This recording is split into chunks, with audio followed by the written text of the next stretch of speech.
یا رب لک الحمد کما ینبغی لجلال وجہک وعظیم سلطانک اعوذ باللہ من الشیطان الرجیم بسم اللہ الرحمن الرحیم۔ گرلس یہ آپ لوگ ہیڈنگ دیکھیے بیٹا، انبیاء کرام علیہم السلام کی خصوصیات، یہ ٹاپک میں نے ہائی لائٹ کیا ہے۔ ہمارا جو آج کا ٹاپک ہے وہی ہے، یہ ٹیکسٹ بک سے میں آپ کو بتا رہی ہوں، میں اس کا ہینڈ آؤٹ آپ کو گروپ پر سینڈ کر دوں گی واٹس ایپ پر۔ انبیاء کرام علیہم السلام کی خصوصیات کا اگر ہم اسٹڈی کریں، سب سے پہلے تو ہمیں انبیاء کرام کی تعداد کے بارے میں ہم دیکھتے ہیں کہ اللہ تعالیٰ نے تقریباً 1,24,000 انبیاء کرام اور رسول دنیا میں بھیجے۔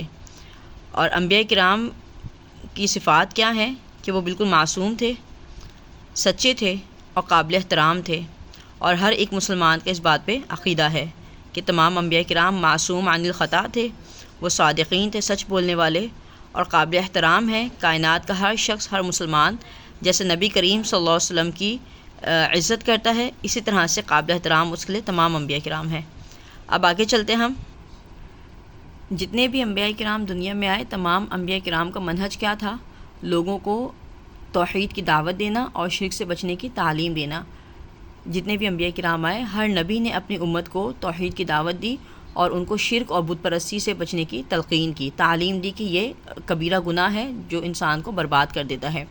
اچھا، تمام انبیاء کرام جتنے بھی دنیا میں آئے، ان کا حکم کیا ہوتا؟ قابل اطاعت ہوتا۔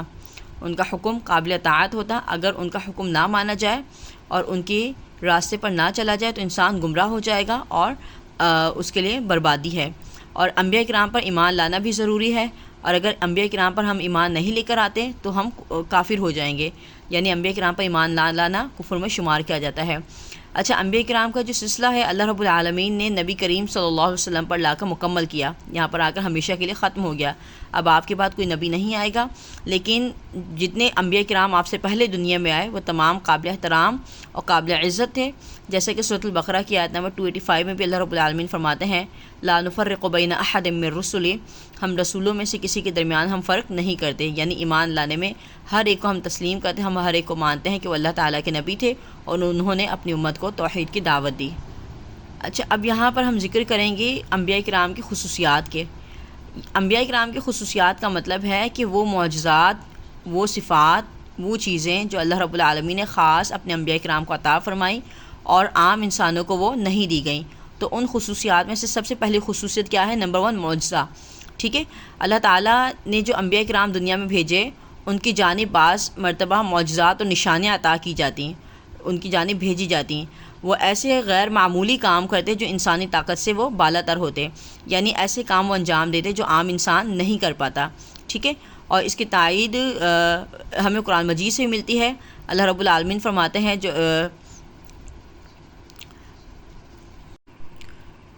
انبیاء کرام کی خصوصیات میں سے ایک خصوصیت ہے بشریت۔ تمام انبیاء کرام اپنی روحانی طور پر یعنی آداب و اخلاق میں تمام انسانوں سے بہترین تھے، لیکن اس کے باوجود ان کے اندر وہ تمام خصوصیات موجود تھیں جو ایک انسان کے اندر موجود ہوتی ہیں۔ نہ وہ فرشتوں کے گروہ سے تھے، نہ جنوں کے گروہ سے، اور ہر نبی نے ہمیشہ اسی بات کا اعلان کیا۔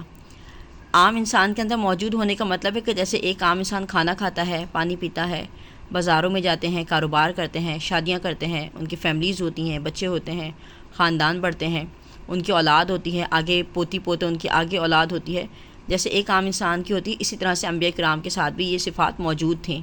لیکن اللہ تعالیٰ نے انبیاء کرام کو کچھ صفات ایسی دی تھیں روحانی طور پر آداب و اخلاق میں، اور کہ وہ تمام باقی لوگوں سے وہ مختلف ہوتے، عبادات میں، آداب و اخلاق میں، ڈیلی لائف میں وہ عام انسانوں سے وہ ذرا مختلف ہوتے۔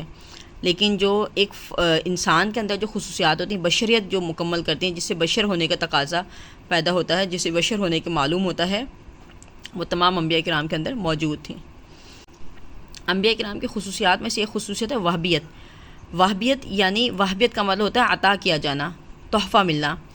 انبیاء کرام کو اللہ رب العالمین جو تحفہ دیتے تھے رسالت کا، یہ کوئی ایسی شے نہیں تھی جس کے لیے کوئی محنت کی جائے، تلاش اس کو کیا جائے، اس کے لیے کوئی جستجو کی جائے۔ یعنی کہ جیسے کہ ہم کوئی ڈگری حاصل کرنے کے لیے ہمیں کوئی بیچلر پروگرام کرنا ہے، ہم اس کے لیے کیا کرتے ہیں؟ پہلے اسکول پڑھتے ہیں، کالج پڑھتے ہیں، پھر یونیورسٹی میں 4 ایئرس کا یا 5 ایئرس کا پروگرام کرتے ہیں، پڑھتے ہیں، اس کے بعد جا کے ہمیں ڈگری حاصل ہوتی ہے۔ لیکن جو انبیاء کرام کو جو رسالت کا سلسلہ اللہ رب العالمین عطا فرماتے تھے تو وہ وہبیت ہوتا، اللہ تعالیٰ کا عطیہ ہوتا، اور اللہ تعالیٰ یہ وہابیت کا جو تحفہ ہوتا اسی شخص کو عطا فرماتے جس کو اللہ تعالیٰ پسند فرماتے، جس کو اللہ تعالیٰ اس کام کے لیے چن لیتے، عام انسانوں کو یہ حاصل نہیں ہوتا۔ اور اسی طرح سے انبیاء کرام بھی جن کو اللہ تعالیٰ رسالت کا تحفہ عطا فرماتے تھے، وہ پیغمبر، دین اور شریعت کے نام پر انہوں نے جو کچھ بھی انسانوں کے سامنے پیش کرتے وہ تمام کا تمام اللہ رب العالمین کی جانب سے ہوتا، اور اللہ تعالیٰ کی ہدایات کے مطابق ہی وہ اپنی قوم کو، اپنے لوگوں کو، امت کے لوگوں کو حکم دیتے۔ اپنی نفسانی خواہشات سے وہ کلام نہیں کرتے، بلکہ وہی کہتے جو اللہ رب العالمین ان کی طرف نازل فرماتے وہی کرتے۔ جیسا کہ نبی کریم صلی اللہ علیہ وسلم کی رسالت کے بارے میں بھی قرآن پاک کی آیت ہے وَمَا يَنطِقُ عَنِ الْهَوَىٰ إِنْ هُوَ إِلَّا وَحْيٌ يُوحَىٰ، کہ نبی کریم صلی اللہ علیہ وسلم اپنے پاس سے تو کچھ نہیں کہتے، بلکہ آپ تو وہی کچھ کہتے ہیں جو آپ کی طرف وحی کی جاتی ہے۔ اب آگے انبیاء کرام کی صفات میں سے ایک صفت ہے عصمت یعنی معصوم عن الخطا۔ ایک عام انسان جو خطائیں کرتا ہے، جو غلطیاں اس سے سرزد ہو جاتی ہیں، انبیاء کرام علیہ السلام کو اللہ رب العالمین نے ان غلطیوں سے، ان خطاؤں سے پاک پیدا فرمایا تھا، اور اخلاق و اعمال کی تمام غلطیوں سے وہ پاک ہوتے، اپنے نفس پر ان کو پورا اختیار ہوتا۔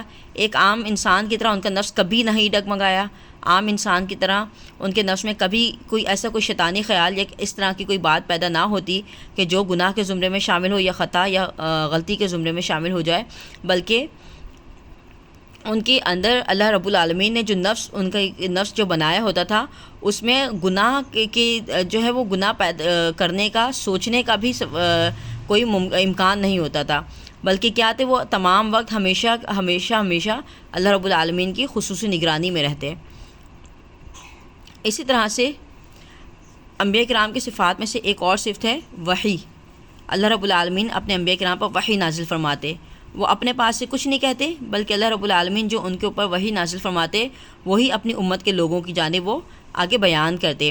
اللہ تعالیٰ فرشتوں کے ذریعے سے اپنا پیغام اپنے انبیاء کرام پر نازل فرماتے، اور ان کے علوم میں ہر قسم کی غلطی اور خطا سے وہ پاک ہوتے، بلکہ اسی طرح سے اللہ رب العالمین کا پیغام اپنی امت کے لوگوں تک وہ پہنچا دیتے۔ بیٹے یہ مکمل ہوگی ہماری، اتنی کافی ہیں۔ ونس اگین میں ریپیٹ کر رہی ہوں کہ اگر آپ کو ایگزام میں کوشچن آتا ہے تو یوں آئے گا کہ عقیدہ رسالت کے معنی، مفہوم، اس کی ضرورت و اہمیت تحریر کرتے ہوئے انبیاء کرام کی چند خصوصیات تحریر کریں۔ تو پھر یہ جو میں نے آپ کو پڑھائی ہیں، معجزہ، بشریت، وہابیت، عصمت، وحی، یہ آپ اس میں لکھ سکتے ہیں آرام سے، ٹھیک ہے بیٹا۔ وما توفیق الا باللہ۔